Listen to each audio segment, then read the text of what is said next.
about favor. Bwana Yesu asifiwe. Ninaenda kuzungumzia neno ama jina favor. What is favor? How do you understand the name favor? Unalielewa aje?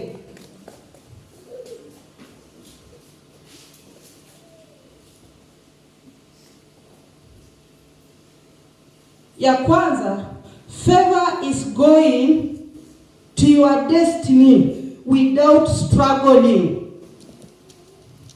Favor ni kuingia katika hatima yako bila kung'ang'ana. Kibali. Unaingia katika hatima yako bila kung'ang'ana. Because God has favored you.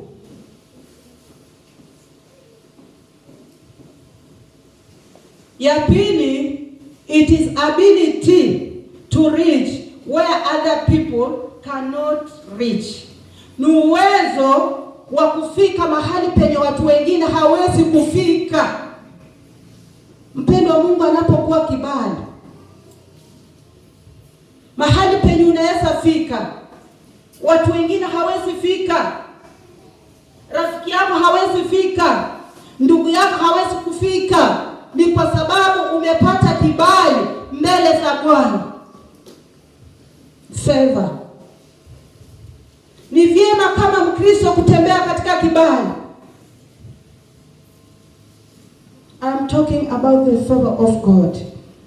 Inamaanisha kwamba mwaka 2025 sisi kama kanisa tutaingia katika baraka zetu. Tutafika mahali penye hatukutarajia.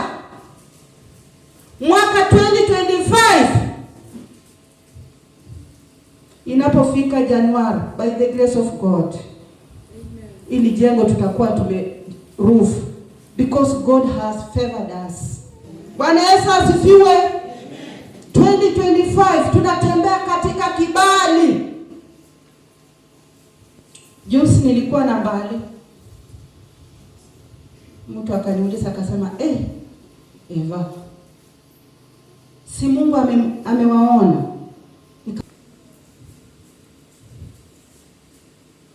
Favor make you to associate with the people you did not expect. Mpendwa, inafanya unahusika ama unachangamana na watu wenye haukutarajia. Kuna wakati nilikuwa nikiwaushuhudia hapa, kuna mtoto wa kazini yangu. Huyo mtoto amepitia maisha magumu. Mpaka ndugu yake alikuwa amefanikiwa, alikuwa anafanya kazi Nairobi. Na alikuwa amefungua boutique. Ni kwa sababu huyu mtoto hakuwa na otherwise akamwandika katika hiyo boutique. Lakini hakukuwa anamlipa mpaka akafungiwa nyumba. Lakini wakati Mungu aliwachilia kibali juu yake, vile nikizungumza hivi, ako outside the country, the favor of God, bila kuchangia hata nduru. Bwana Yesu asifiwe.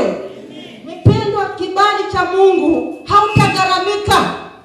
It will come automatic. Hallelujah. Hautagaramika. Ni kwa sababu Mungu atahusika. Ni kwa sababu Mungu ataruhusu. Ni kwa sababu Mungu atakuwa pamoja na wewe. Ni kwa sababu Mungu atakuwa ameamrisha. Mpenda, Mungu anaweza amrisha mtu mahali alipo akose amani, akose utulivu, ni kwa ajili yako. Ni kwa sababu God has favored you. Bwana Yesu asifiwe. Ninazungumza kuhusu kibali. 2025 is the favored year. Amen. Bwana Yesu asifiwe. Mimi ninajua Mungu amenipa kibali. And God is doing a great thing upon my life, upon my family. Na katika hili kanisa Mungu anafanya mambo makubwa. Itafika wakati, wapendwa, watu watasema kwamba tumeingia devil worshiper, but it will be the work of God. Bwana Yesu asifiwe. Kazi ya Mungu, wapendwa, haina makosa. kuongoza. Ninazungumzia kibali. Hiki kibali cha mwaka 2025 hakitaenda bure. Ni lazima matunda ionekane. Bwana Yesu asifiwe. Isiwe wimbo kanisa. Tamani kitu kipya katika maisha yako. Tamani Mungu atende kitu kipya chenye kitawacha wanadamu vinywa wazi. Wataanza kushangaa kusema kweli huyu ni Mungu. But it will be the work of God. Bwana Yesu asifiwe. Ninazungumzia kibali. Kibali cha mwaka 2025.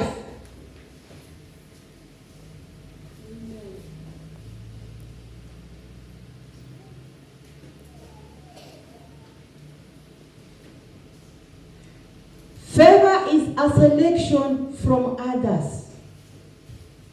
Favor inaweza kukuchagua kutoka kwa kikundi. Bwana Yesu asifiwe. Favor inaweza kukuchagua kutoka kwa familia yenu. Favor inaweza kukuchagua kutoka kwa kanisa. Favor huwa haiendi na umati. Bwana Yesu asifiwe. Ninazungumzia kibali. Wacha tusome Esther.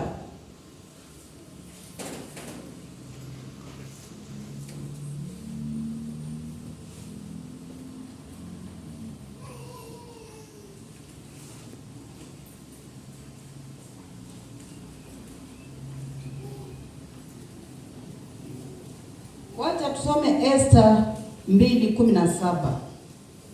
Inasema hivi.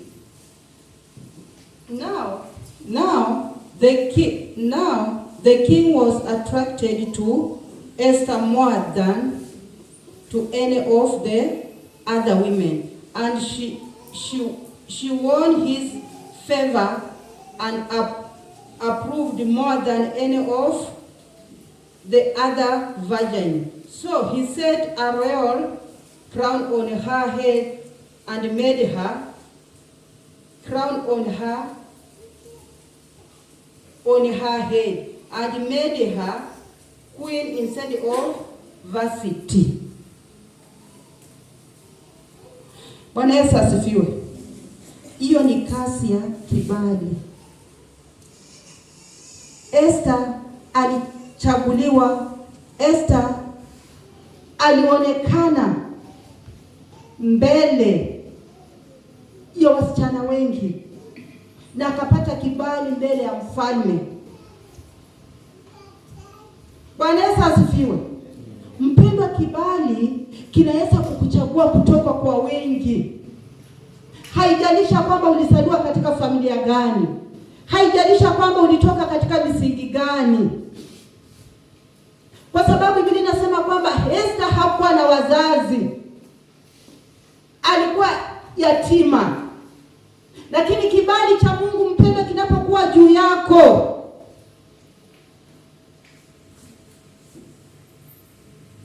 utafikia mahali penye haukutarajia. Labda wakati Esther alikuwa mtoto, hakujua kwamba siku moja atakuwa mke wa mfalme. Unajua mtu mwenye hana wazazi huanga anajidunisha kabisa. Lakini Biblia inasema kwamba Mungu ni baba wa yatima. Bwana Yesu asifiwe. Ninasema kwamba kibali kinaweza kikakuingiza mahali penye haukutarajia. Mpendo, wacha kukaa kama umejihurumia.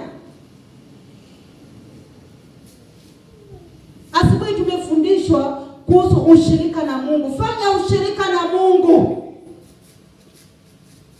Wakati unapofanya ushirika na Mungu, God will favor you.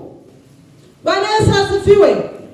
Ushirika na Mungu tumefundishwa na dada Judy. Ni muhimu kufanya ushirika na Mungu. Ni muhimu kukaa weponi pa Mungu. Ni muhimu kukaa miguuni pa Bwana. Haleluya. Unataka kibali? Do you want to be favored with God? Kanisa, Bwana Yesu asifiwe. Amen. Unataka kibali?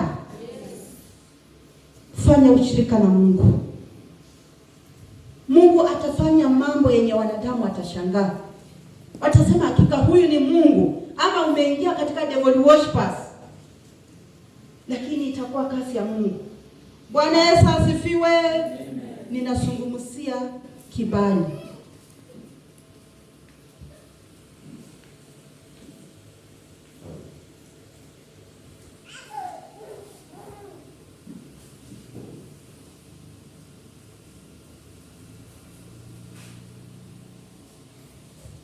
Kibali ni hakikisho ya kwamba Mungu ako pamoja na wewe. Is evidence that God is working for you. Kibali is evidence. Bwana Yesu asifiwe. Ni ombi langu kanisa. Haleluya. Munisikie tu kidogo. Hili neno lenye huwa linahubiriwa katika haya madhabahu. Jaribu tu kuchukua wako mmoja na ukimbie nayo, itakusaidia katika maisha yako.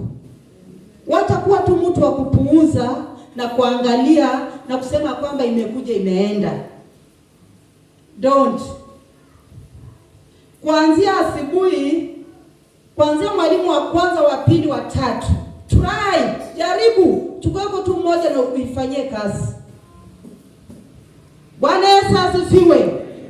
Najua kanisa za leo sisi tumekuchukulia mambo kama mambo ya kawaida.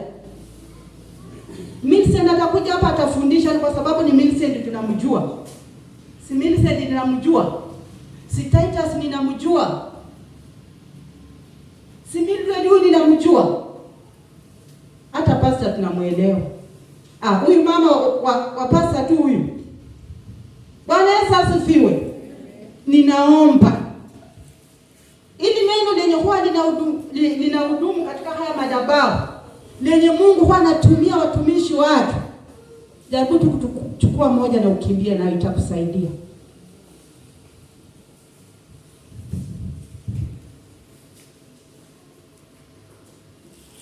Nilikuwa ninasema kwamba favor is evidence that God is working for you. Ni hakikisho ya kwamba Mungu anafanya kazi katika maisha yako.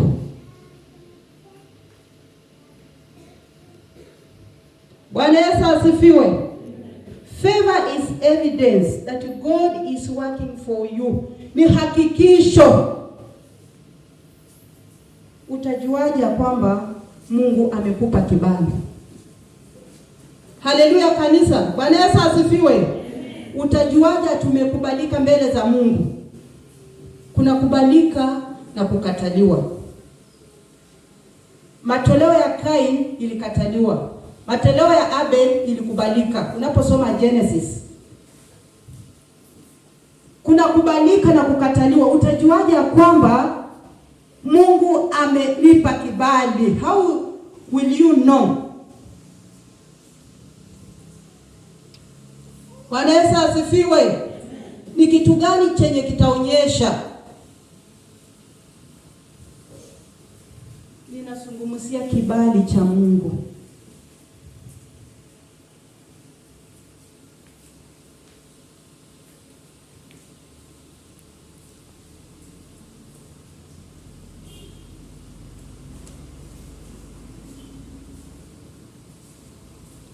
The favor of God.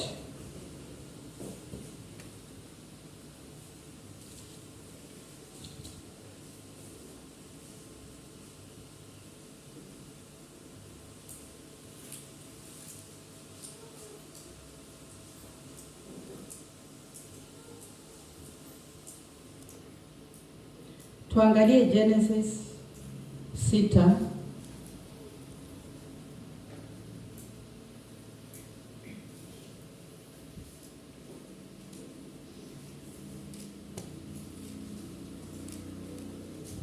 Nane mpaka 9.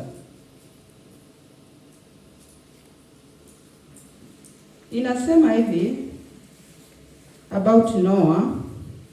But Noah found favor in the eyes of the Lord. Najua ni story ndefu, ninajua wengine wetu tunaelewa. Wakati Mungu alileta gharika,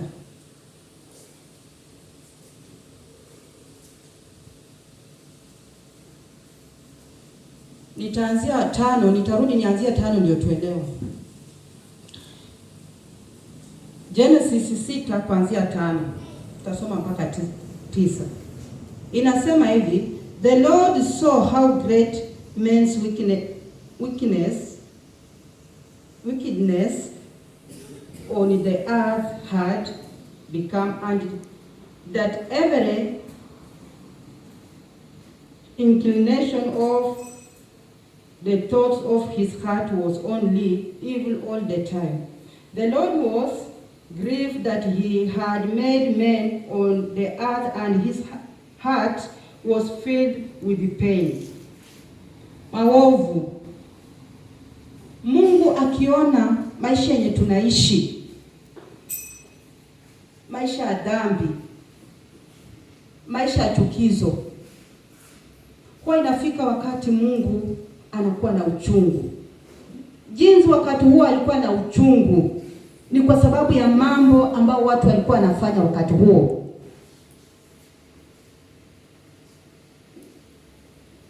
So the Lord said, I will wipe mankind whom I have created from the face of the earth, men and animals and creatures that move along the ground, birds of the air and all, for I am grieved that I have made them. But Noah found favor in the eyes of the Lord. Wakati Mungu alitaka kuangamiza ulimwengu wote, ni kwa sababu ya maovu, ni kwa sababu ya dhambi, ni kwa sababu ya maisha ambayo walikuwa wanaishi. Biblia inasema kwamba Noa alipata kibali. Bwana Yesu asifiwe.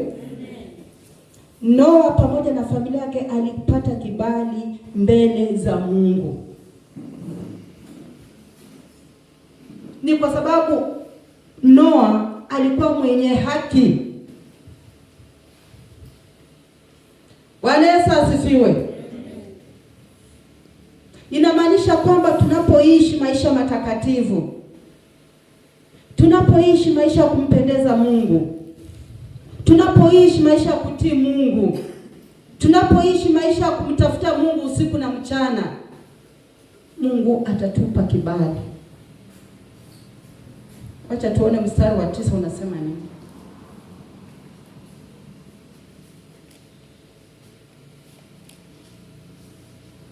Biblia inaendelea kusema 9. This is the account of Noah. Noah was a righteous man, blameless among the people of his time. Noah alikuwa mwenye haki. Kiliofanya akapata kibali mbele za Bwana ni kwa sababu alikuwa mwenye haki. Bwana Yesu asifiwe. Noah alikuwa mwenye haki na akapata kibali mbele za Bwana. Aliishi maisha matakatifu. Aliishi maisha kumwogopa Mungu. Bwana Yesu asifiwe. Inamaanisha kwamba tukitaka kibali cha Mungu, tukitaka Mungu atupe kibali, ni lazima tuishi maisha matakatifu. Ni lazima tufanye ushirika mzuri na Mungu. Bwana Yesu asifiwe. A good relationship. Unaposoma Genesis, hadithi ya Adam na Hawa, Biblia inasema kwamba kila wakati jioni Mungu alikuwa anaenda katika shamba la Edeni kufanya ushirika na Adamu. Wakati Adam alipoasi na mke wake, huo ushirika uliishi. Bwana Yesu asifiwe. Ushirika na Mungu. Wakati tunapofanya ushirika na Mungu, mpendwa, tutapata kibali. God will favor you. Mungu atatenda jambo lenye mwanadamu akiangalia anasema kwamba huyu sio Mungu, lakini ni Mungu ndiye atakuwa ametenda. Bwana Yesu asifiwe. Mungu ataamrisha mtu kutoka mbali mwenye haukutarajia, atakuwa your destiny helper. Bwana Yesu asifiwe. Unataka Mungu akufanyie nini? Fanya ushirika na Mungu.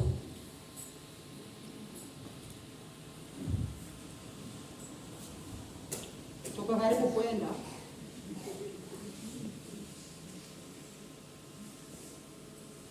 Favor ina attract. Favor inafutia. Bwana Yesu asifiwe. Favor inafutia. Inaweza kufutia mtu kutoka Amerika kwa ajili yako. Inaweza futia mtu kutoka Germany. Inaweza futia mtu kutoka Kampala. Bwana Yesu asifiwe. Favor inaweza futia destiny helper. Tuone tu siku moja mtu ameingia hapa na gari. Nasema kwamba nimesumbuliwa mahali penye nimekuwa. Mungu amenisungumzia nikuje nimalizie hili kanisa. Bwana Yesu asifiwe. Mungu anaweza amurisha, inafutia. Favor attract.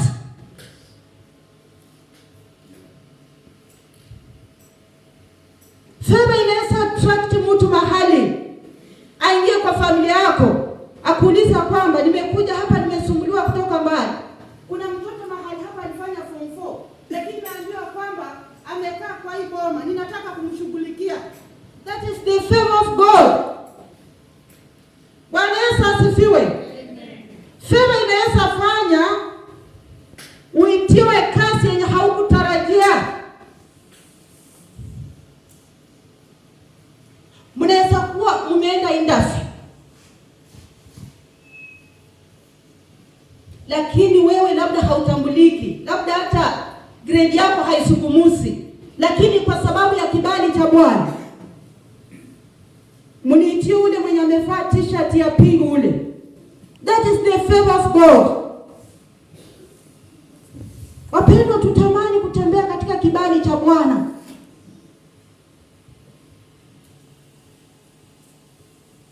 Bwana Yesu asifiwe.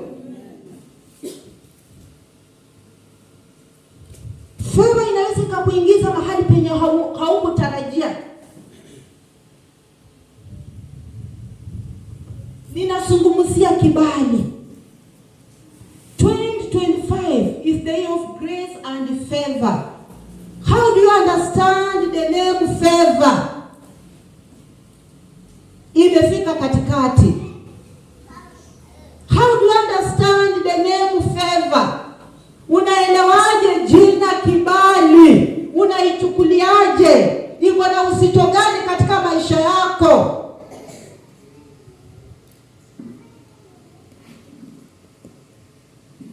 Mpendwa, Mungu anapokupa kibali, wanadamu watashangaa. I'm talking the favor of God. Kama Mkristo ni vizuri tutembee katika kibali cha Bwana. Unapotembea katika kibali cha Bwana, mpendo, hautanang'ana, hautajuta, hautalia. Ni kwa sababu God is working. Bwana Yesu asifiwe. Katika kazi zetu tunahitaji kibali. Katika biashara zetu tunahitaji kibali. Katika maongezi yetu tunahitaji kibali. Mahali popote tunapoenda tunahitaji kibali. Bwana Yesu asifiwe. Mpenda, uongozi bila kibali, you will struggle. Leadership without favor, utang'ang'ana. Uongozi wa kila area.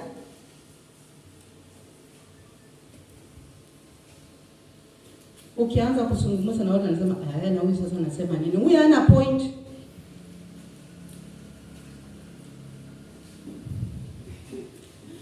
Bwana Yesu asifiwe. Amen. Watasema kwamba tumemuelewa. Huyu hata hana point.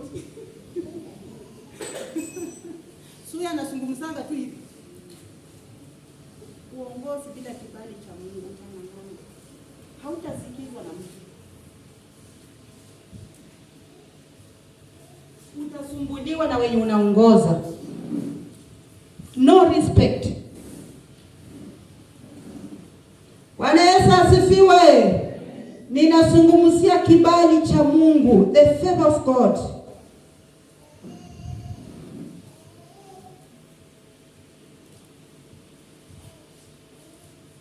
Ninazungumzia kibali.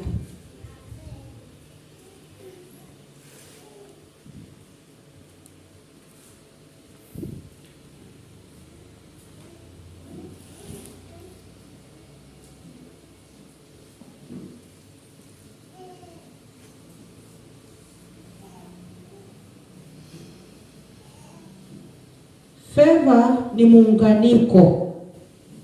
Is a connection. Ni muunganiko, inakuunganisha na watu.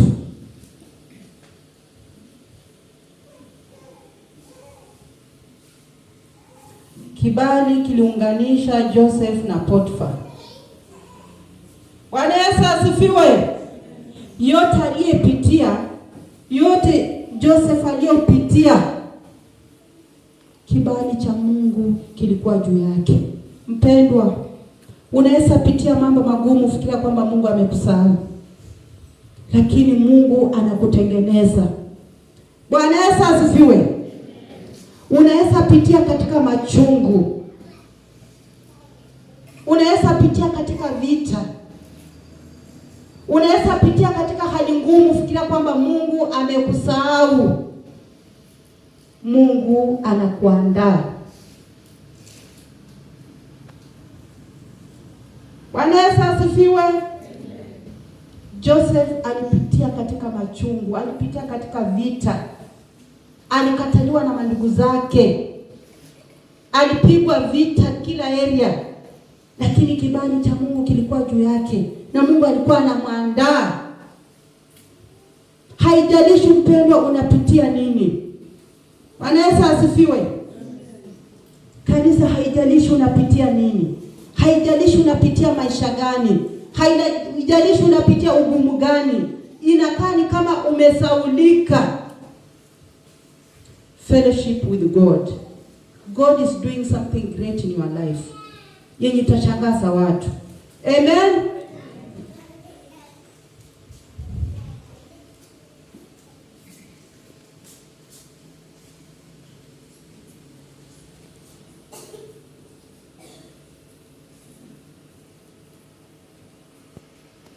Favor gives us opportunity and restoration. Inatupa nafasi na urejesho. Mpendwa, favor inakupa nafasi na urejesho. Ilirejesha Joseph.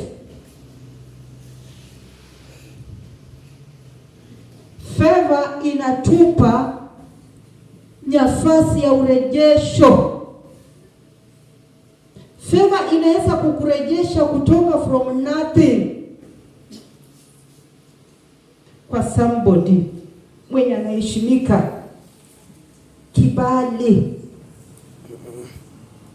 Sielewi vile unaelewa neno kibali. Mpendwa, kibali, favor inaweza kukutoa mahali penye mwanadamu wa kawaida hawezi amini. Watu waanze kuulizana, waseme kweli ni yeye. Mahali penye unapita watu wanaulizana, kweli ni yeye ama sijaona vizuri. Ni kwa sababu ya kibali cha Mungu. Kibali cha Mungu kinabadilisha ushuhuda. Ulikuwa unaitwa mtu mwenye, yani ukitembea kila mahali mtu mwenye hana heshima. Ukipita mahali wanasema ndio hao hanapita. Lakini kibali cha Mungu kinapokuwa juu yako, mahali penye unapita wanasema amebarikiwa. Bwana Yesu asifiwe. Mpendwa, tamani kutembea katika kibali cha Mungu. Let God favor you. Mimi kwanga ninafundisha na ninashuhudia. Bwana Yesu asifiwe. God is good all the time. And that is his nature. Mungu ni mwema. Na niko na sababu ya kusema kwamba Mungu ni mwema. Mpendwa, God is good. Mpendwa, kibali cha Mungu kinapokuwa juu yako, utaheshimika na kila mtu. Kila mtu atataka kukuongelesha. Kila mtu atataka utoe sauti. Kila mtu atataka usonge karibu na yeye. Kibali cha Mungu, the favor of God. Bwana Yesu asifiwe. One day, one time. Mimi huyu nilipitia maisha mengine mpaka nasema God is good. Wapendwa, God is good. Ninapokuwa jinsi nilivyo is the work of God. Bwana Yesu asifiwe. Na huwa ninajifunia ni kwa sababu Mungu amefanya kazi katika maisha yangu na anaendelea kufanya. Siku moja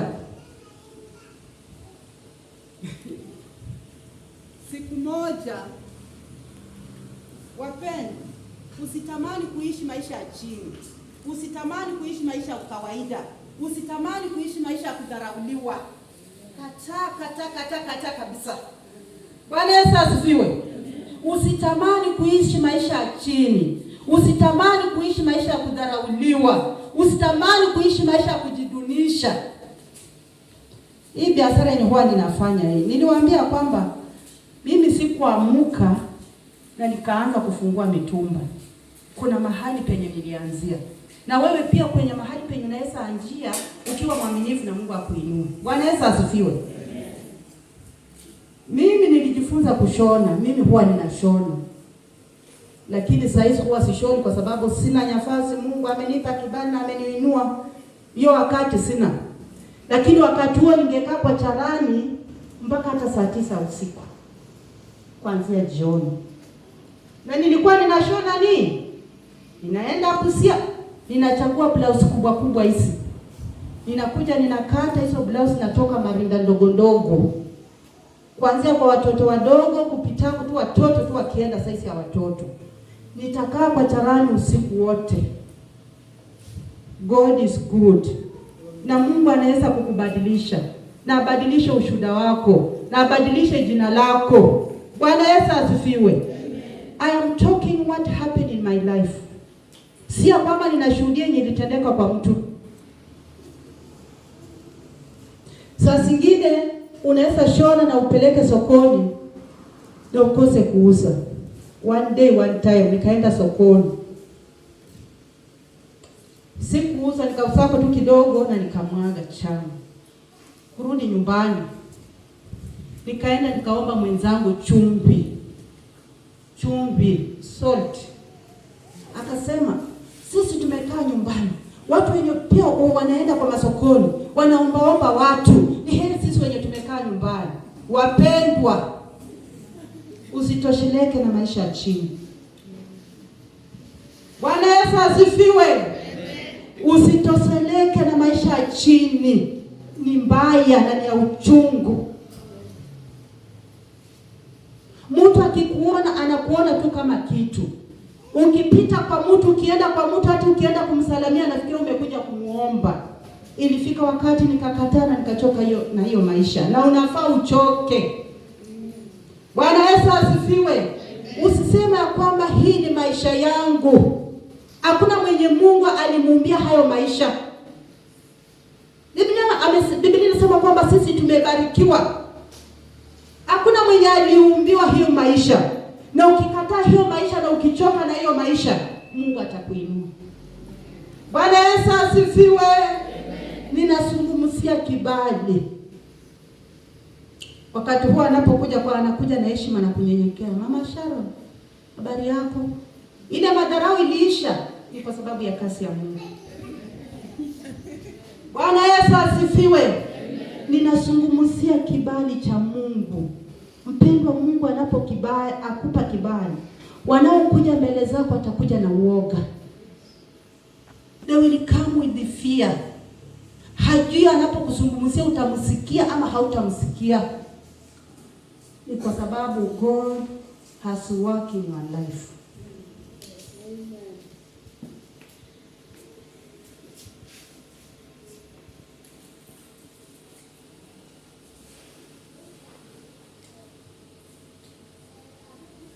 Kibali kinafanya watu wanakupenda. Kibali kinafanya watu wanakupenda. Kila mtu anataka asonge karibu na wewe. Bwana Yesu asifiwe. Amen. Kila mtu anataka akukaribie. Kila mtu anataka azungumze na wewe. Kibali.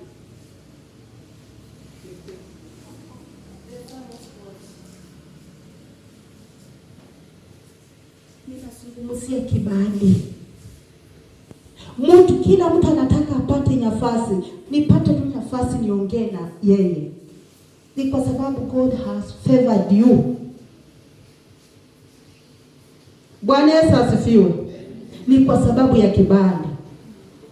So huwa tunaona baada ya ibada tunasimama kwa ofisi, tunataka kuona mchungaji. That is the favor of God. Amen. Bwana Yesu asifiwe. Ninaonanga na mbali hata kumfikia Pastor Barasa. Ni lazima book appointment. That is the favor of God. Ninazungumzia kibali. Kila mtu atataka awe karibu na wewe. Na kila mtu atataka kukupenda. Inafanya watu wanakupenda kibali. Na kuna kibali na kuna kukataliwa, rejection. Lakini leo sitazungumzia rejection. I am talking about favor.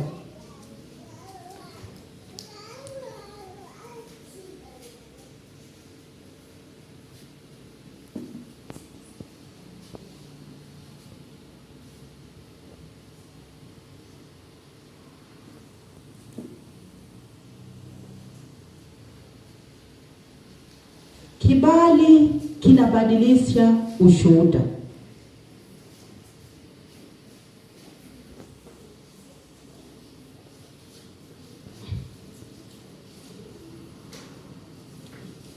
Tuangalie 2 Samuel.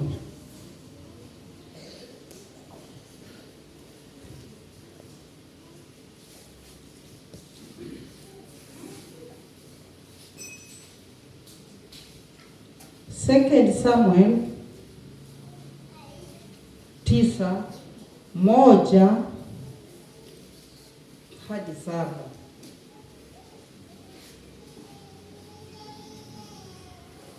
David and Mephibosheth. 9 kuanzia 1 mpaka 7. Ninaamini sisi wote tunajua hiyo hadithi.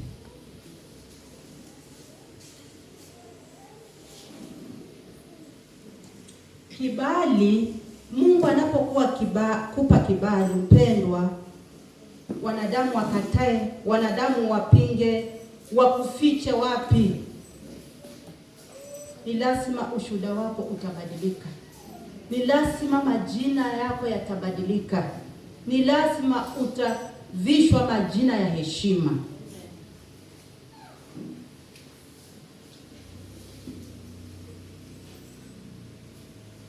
Inasema hivi, David asked, "Is there anyone still left of the house of Saul to whom I can show kindness for Jonathan's sake?"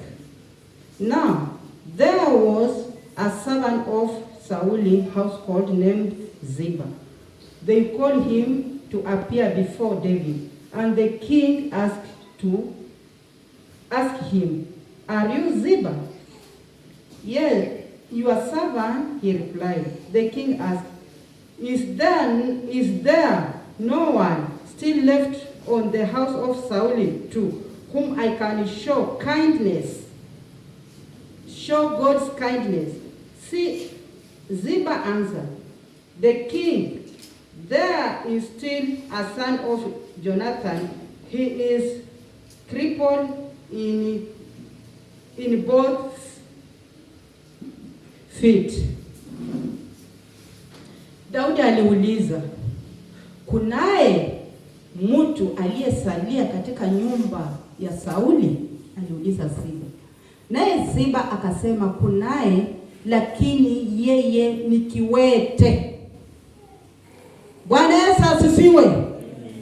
Kunaye lakini ni kiwete, hawezi tembea. Mpendwa, Mungu anapokupa kibali Haijalisha kwamba wewe ni mtu wa aina gani. Haijalisha kwamba wanadamu wanakuona namna gani. Haijalisha kwamba umepitia katika maisha gani. Haijalisha kwamba ulizaliwa katika familia gani. Bwana Yesu asifiwe. Kazi ya Mungu haina makosa. Wakati anapoachilia kibali mbele yako, haijalisha kwamba uliwekwa wapi. Watu wa kwenu walikuchukua mtu wa aina gani. The favor of God. Biblia inasema kwamba aliambia Daudi ya kwamba yeye is a cripple. Yeye ni kiwete, hawezi tembea. Mpendwa, wanadamu wanakuona namna gani? Naye Mungu anakuona namna gani? Wengine wetu ni viwete vya kwa ajili ya maisha. Wengine wetu ni viwete vya kiroho. Wengine wetu ni viwete vya kila vya maisha tofauti. Naye Mungu anakuona ya kwamba wewe ni mtu wa aina gani. Bwana Yesu asifiwe. Unaweza kuwa umesaulika na wanadamu. Unaweza kuwa umesaulika na wakwenu. Unaweza kuwa umesaulika na familia yenu. Unaweza kuwa umesaulika na watoto wenu. Labda wewe ndio mtu wa maisha ya chini. Hata unapoenda kwenu hauna sauti. Hakuna mtu mwenye anaweza kukusikiza. Bwana Yesu asifiwe. Tunajua sisi kama wasasi tumezaa watoto, lakini inafika wakati yule mtoto mwenye hakuletei, huwezi kumsikiza. Unaweza kuwa mtu wa aina hiyo, lakini naye Mungu anakuchukuliaje? Wakati wa Mungu unapofika, wa Mungu kukupa kibali, labda wewe ni utakuwa msaada kwa hiyo familia. Bwana Yesu asifiwe. Wewe ambao umesaulika, wewe ambao hauna sauti, Mungu anapokupa kibali, mpendwa, watu wataanza kushangaa. Familia yenu itaanza kushangaa. Wataulizana, hii kweli ni kazi ya Mungu? Haleluya. Mpendwa, usijidharau.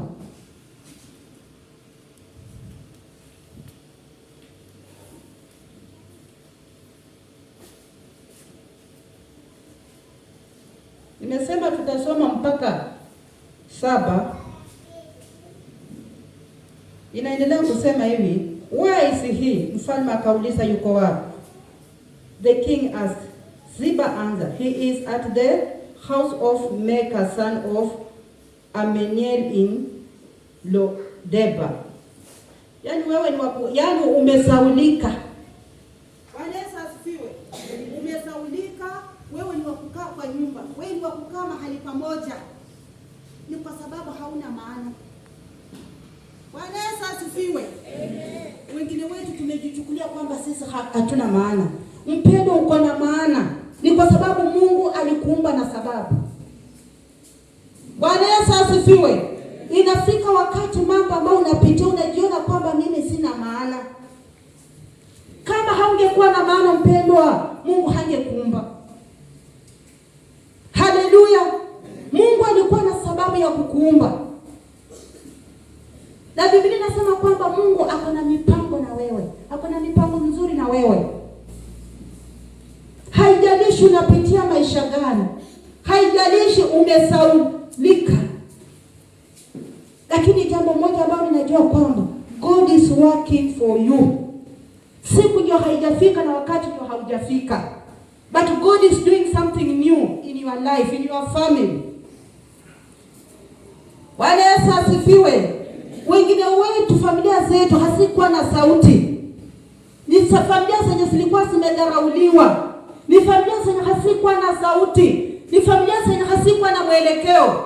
Mungu ni Mungu mwaminifu. Anaweza inua tu mtu mmoja katika hiyo familia na abadilisha environment. Bwana Yesu asifiwe. Mpendwa, kazi ya Mungu haina makosa. Time ndio haijafika.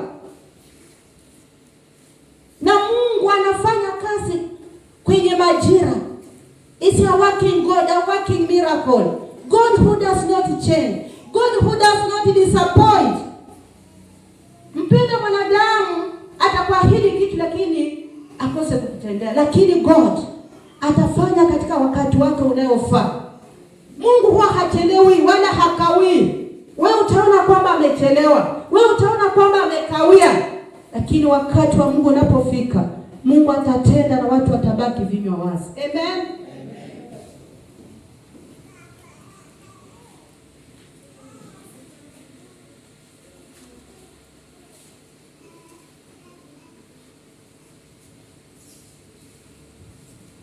Ninaendelea kusoma 5. Ninasoma 2 Samuel 9 kuanzia 1 mpaka 7. Nimefika 5. Biblia inasema hivi 5. So the king David had him brought from Lodiba, from the house of the Micah son of Amiel. When Mephibosheth, son of Jonathan, the son of Saul, came to David, he bowed down to pay him honor. Alikuja na uoga. Unajua wewe umedharauliwa, umeitwa na mfalme, unashindwa kama mfalme tu, mimi tu vile niko hivi, mimi tu na hali yangu, mfalme ananitia nini? Utaenda kwa unyenyekevu, utaenda kwa kuogopa. Biblia inasema kwamba alienda na kapiga magoti kwa unyenyekevu. Ni kwa sababu ya hali ambayo unapitia, ni kwa sababu vile wewe mwenyewe umejichukulia. Kwa nyumba mfalme ninaweza ingia tu na hali yangu. Bwana Yesu asifiwe. Kuna watu wengine huanga tunajichukulia na tunajidunisha. Mimi pia kuna kitu kizuri kinaweza toka katika maisha yangu. Mimi tu huyu pia mtu anaweza nisikiza. Mimi huyu tu pia ninaweza zungumza mbele ya mtu na nitasema nini? Na nikianza kuongea watu wataanza kunicheka. Najua unapoanza kuongea na watu wanakucheka unaibika. Sasa alijichukulia katika hiyo hali. Biblia inasema kwamba akapiga chini magoti kwa unyenyekevu.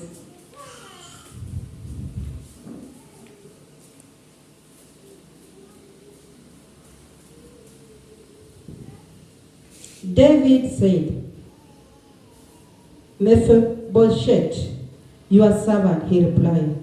Don't be afraid. David said to him, for I will surely show you kindness for the sake of your father Jonathan, and I will restore to you the land that belongs to you.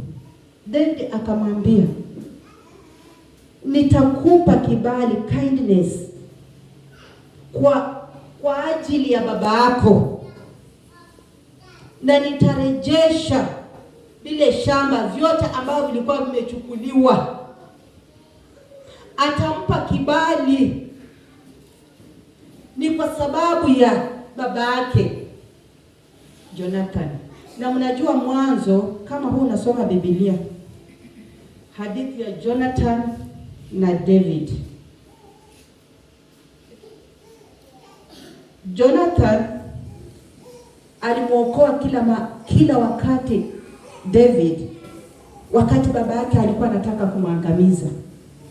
Bwana Yesu asifiwe, wasomaji wa Biblia. Alimtetea, alimficha, alimuokoa. Sasa Biblia inasema kwamba David anasema kwamba anampa kibali ni kwa ajili ya baba yake Jonathan. Bwana Yesu asifiwe. Ninakuja kuelewa kwamba kumbe vitu vyenye huwa tunafanya, mpendwa, yale vitu, ile mbegu yenye unapanda saa hizi inaweza leta faida kwa watoto wako ama ilete uharibifu. Bwana Yesu asifiwe. Wakati nilisoma ile neno nikajua kuna msemo ambao unasema kwamba ukifanya mazuri unajifanyia mwenyewe na ukifanya mabaya unajifanyia mwenyewe. Bwana Yesu asifiwe. Mpendwa, unapofanya mazuri unajifanyia mwenyewe, na unapofanya mabaya pia unajifanyia mwenyewe. Ukipanda mazuri utafuna mazuri, uzao wako utafuna mazuri. watoto wako watavuna mazuri. Ukipanda mabaya, familia yako itavuna hayo mabaya. Sasa jua chenye unapanda. Bwana Yesu asifiwe. Nilijifunza kitu katika historia David na Jonathan. Yale babaka alikuwa anapanda katika maisha ya Jonathan, mtoto wake anavuna saisi. Ni kwa sababu ya kibali hicho. Sasa mpendwa mzazi, wakati unapoishi, wakati unapokuwa mzima, elewa kwamba ni mbegu gani unayopanda.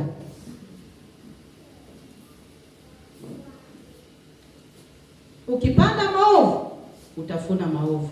Ukipanda chuki, utafuna chuki. Ukipanda amani, utafuna amani. Ni mbegu gani unayopanda?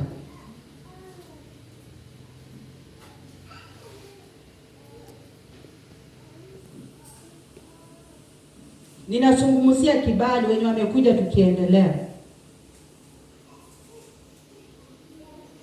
Kibali ni kivuli cha kukufunika. Is a shell. Mpenda kibali kinaweza kukufunika.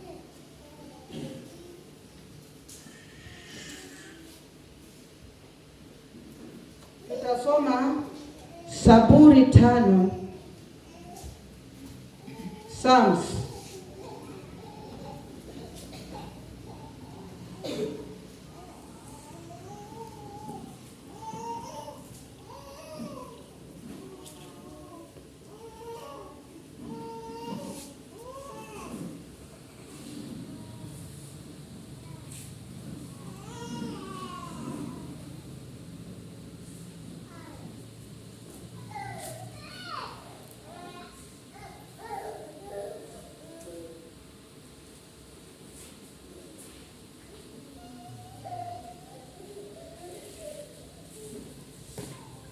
Kuanzia Zaburi 5 kuanzia 11 mpaka 12.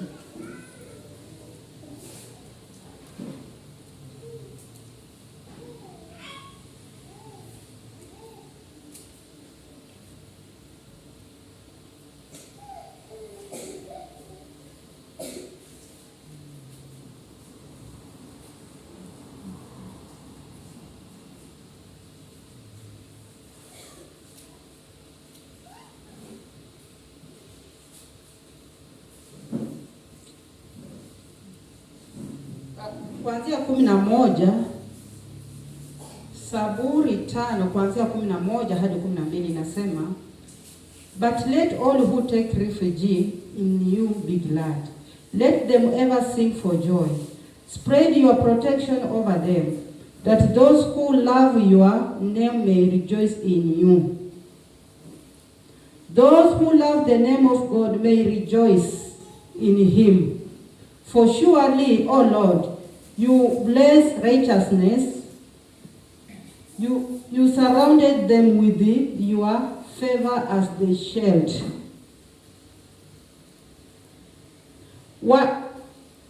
Wanaolipenda jina lako, wanaotembea katika njia zako. Biblia inasema kwamba for surely, O Lord, you bless the righteous. You surround them with your favor as with a shield. Ndiposa manake nimesema kwamba wakati Mungu anapokuwa kupa kibali, mpendwa, favor is a shield. Hata wakati adui anakuwinda, mpendwa, hautapatikana. Ni kwa sababu kibali cha Mungu kitakuwa kimekufunika, hautaonekana. If God favored you, maadui watainuka lakini hawatakupata. Bwana Yesu asifiwe. Ni kwa sababu utakuwa umefunikwa na kibali cha Mungu. Inafika wakati sometimes vile majali huwa zinatendeka.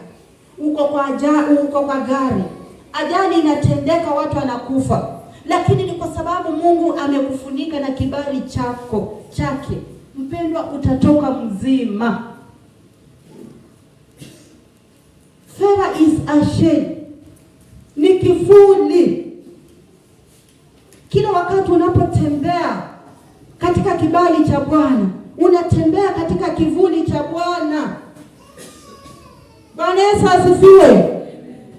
Adui atakutafuta lakini hatakupata.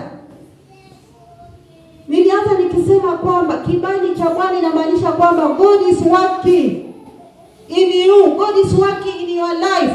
Na Mungu anapofanya katika kazi katika maisha yako, mpendwa. Bwana Yesu asifiwe.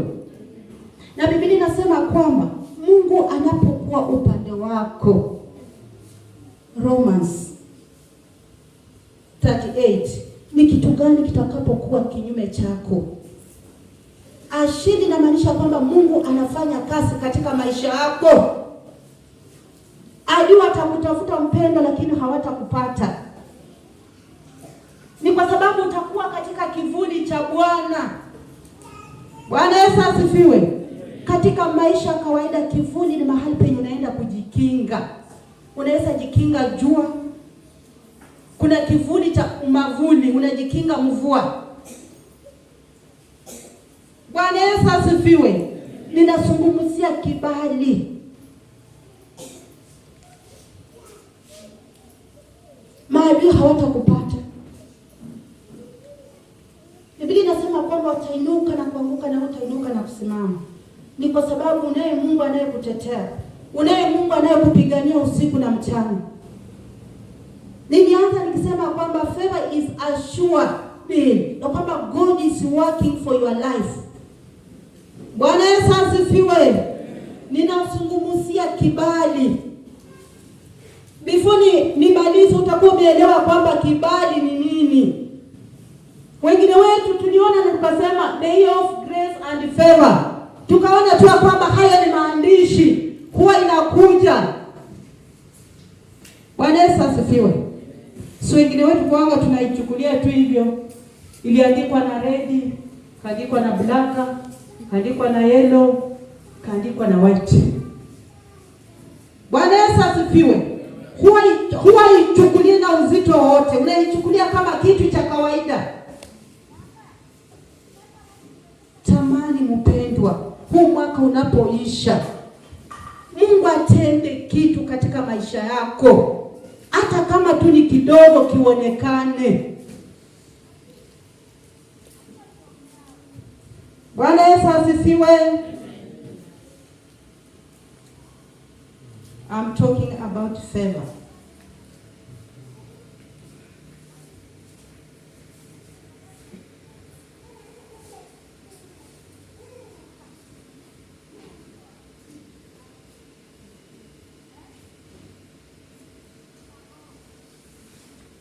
People can forget you, but favor will search for you. Watu wanaweza kukusahau, lakini kibali kitakutafuta. Bwana Yesu asifiwe. Mpendwa, watu wanaweza kukusahau. Wanadamu wanga wanasahau, lakini kibali kitakutafuta.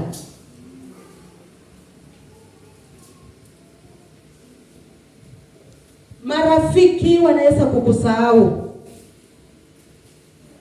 lakini kibali kitakutafuta. Bwana Yesu asifiwe. Inafikanga wakati sisi kama wanadamu kusema mimi si nilisaulika. Lakini Mungu hawezi kusahau tena. Yes, mwanadamu atakusahau. Lakini Mungu hawezi akakusahau. Mungu alikujua hata kabla hujaumbika. Yeremia. Hata kabla haujaumbika katika tumbo la mama yako, alijua kwamba siku moja utaokoka na utakuwa katika mji wa Kemodo, utakuwa unashiriki katika Grace Harvesters. Alijua. Bwana Yesu asifiwe. Mungu alikujua hata kabla hujaumbika.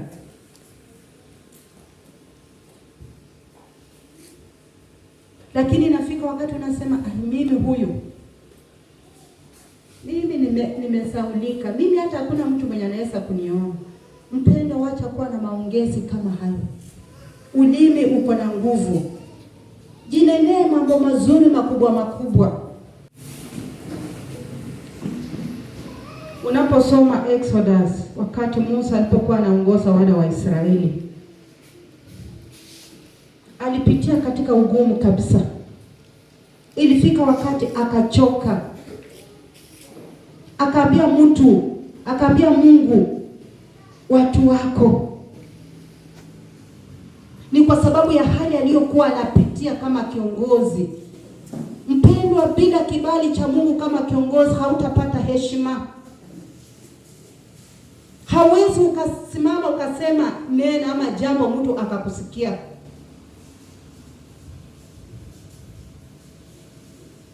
Ninazungumzia kwamba omba Mungu akusaidie. Kama wewe ni kiongozi, Mungu akupe kibali. Utaongoza watu na wanalalamika wakinung'unika. Hawatakuamini. People are doubting you. People cannot trust you. Bwana Yesu asifiwe. Hiyo ilisumbua Musa kabisa. Ilifika wakati Musa akachoka. Akaambia Mungu, watu wako. Ni kwa sababu ya yale aliyokuwa anapitia. Unaposoma Exodus, hatutasoma. Unaposoma Exodus 17:1 mpaka 4 utapata kibali katika huduma.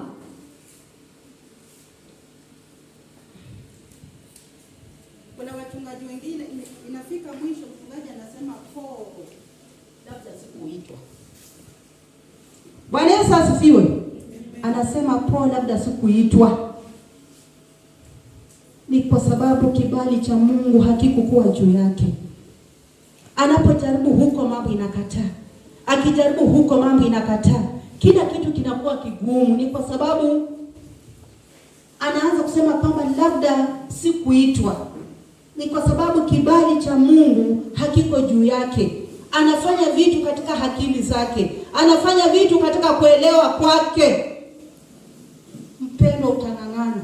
Na itafika wakati utakata tamaa. Huwa tunaona tu mtu anajiamusha tu ya kwamba ninataka kwenda kufungua kanisa mahali. Mpendwa, kanisa sio rahisi. Kuchunga watu sio rahisi. Afadhali kuchunga wanyama. Without the calling of God, hautaweza. Bwana Yesu asifiwe. Mpendwa, utachoka. Utafungua kanisa utakapo 1 month, 2 months, 3 months, unasema labda Mungu hakuzungumza. Mungu akapata kutusaidia.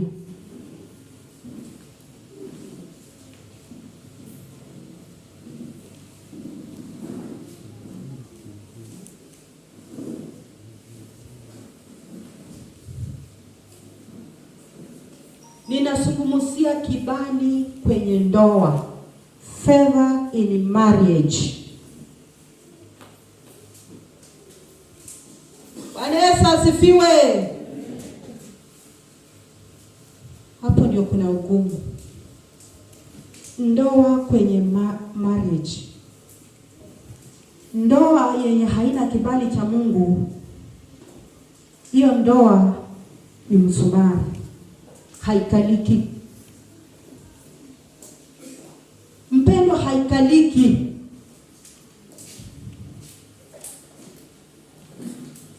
Ni kama ilikuwa kulazimishana kukaa pamoja, haikaliki. Ni kwa sababu kibali cha Mungu hakiko mahali pale. Kila wakati ni vita, kila wakati ni malumbano, kila wakati ni ugomvi. Ni kwa sababu kibali cha Bwana hakiko katika hiyo ndoa. Omba Mungu awachilie kibali katika hiyo ndoa yenu. Wakati kibali kinapokuwa katika hiyo ndoa, mpendwa, mnaishi ni kama mko duniani mbinguni. Bwana Yesu asifiwe. Hakuna kukwasana. Hata kama kuna kukwasana, mtakaa kwa meza na mwambie mwenzako, ninajua hapa sijasikia vizuri. umenikwaza lakini sijasikia vizuri. Yule mwenye unamwambia hata inuka na kiburi, atakwambia pole, sitarudia. Lakini ndoa yenye haina kibali, mpendwa, haikaliki. Na ndoa sio kuvumiliana. Bwana Yesu asifiwe. Ndoa ni kuenjoy, sio kuvumiliana. Ati nimevumilia tu kwa sababu ya watoto. Nani alisema hivyo? Mlianza kuishi bila hawa watoto. Bwana Yesu asifiwe. Wapendwa, ndoa sio kuvumiliana. Hao watoto wamewapata tu katika hiyo ndoa. Ninazungumzia kibali katika hiyo ndoa. Usiwe mama kusema kwamba ninaishi tu hapo kwa sababu ya watoto. Haukuenda katika hiyo ndoa na watoto, ulienda peke yako. Wakati mlipokuwa mnachumbiana, watoto hawakukuwa. Bwana Yesu asifiwe. Ni nani walikuwa wanachumbiana na watoto wamesimama?